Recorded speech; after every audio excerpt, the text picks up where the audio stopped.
لاہور کی انسداد دہشت گردی کی عدالت نے جناح ہاؤس حملہ کیس میں گرفتار بانی پی ٹی آئی کے بھانجے اور علیمہ خان کے دوسرے بیٹے شیر شاہ کو 5 روزہ جسمانی ریمانڈ پر پولیس کے حوالے کر دیا۔ انسداد دہشت گردی عدالت کے ایڈمن جج منظر علی نے کیس کی سماعت کی۔ پولیس حکام نے بانی پی ٹی آئی کے بھانجے شیر شاہ کو سخت سیکیورٹی حصار میں عدالت کے روبرو پیش کیا اور جسمانی ریمانڈ کی استدعا کی۔ تفتیشی افسر نے موقف اپنایا کہ ملزم موقع پر موجود تھا، جس کے ویڈیو شواہد موجود ہیں۔ عدالت 30 روزہ جسمانی ریمانڈ دے۔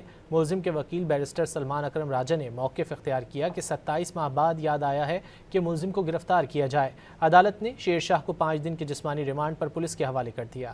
لاہور کی انسداد دہشت گردی کی عدالت نے جناح ہاؤس حملہ کیس میں گرفتار بانی پی ٹی آئی کے بھانجے اور علیمہ خان کے دوسرے بیٹے شیر شاہ کو 5 روزہ جسمانی ریمانڈ پر پولیس کے حوالے کر دیا۔ انسداد دہشت گردی عدالت کے ایڈمن جج منظر علی نے کیس کی سماعت کی۔ پولیس حکام نے بانی پی ٹی آئی کے بھانجے شیر شاہ کو سخت سیکیورٹی حصار میں عدالت کے روبرو پیش کیا اور جسمانی ریمانڈ کی استدعا کی۔ تفتیشی افسر نے موقف اپنایا کہ ملزم موقع پر موجود تھا، جس کے ویڈیو شواہد موجود ہیں۔ عدالت 30 روزہ جسمانی ریمانڈ دے۔ ملزم کے وکیل بیرسٹر سلمان اکرم راجہ نے موقف اختیار کیا کہ 27 ماہ بعد یاد آیا ہے کہ ملزم کو گرفتار کیا جائے۔ عدالت نے شیر شاہ کو 5 دن کے جسمانی ریمانڈ پر پولیس کے حوالے کر دیا۔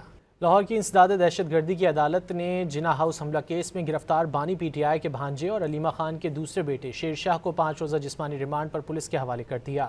انسداد دہشت گردی عدالت کے ایڈمن جج منظر علی نے کیس کی سماعت کی۔ پولیس حکام نے بانی پی ٹی آئی کے بھانجے شیر شاہ کو سخت سیکیورٹی حصار میں عدالت کے روبرو پیش کیا اور جسمانی ریمانڈ کی استدعا کی۔ تفتیشی افسر نے موقف اپنایا کہ ملزم موقع پر موجود تھا، جس کے ویڈیو شواہد موجود ہیں۔ عدالت 30 روزہ جسمانی ریمانڈ دے۔ ملزم کے وکیل بیرسٹر سلمان اکرم راجہ نے موقف اختیار کیا کہ 27 ماہ بعد یاد آیا ہے کہ ملزم کو گرفتار کیا جائے۔ عدالت نے شیر شاہ کو 5 دن کے جسمانی ریمانڈ پر پولیس کے حوالے کر دیا۔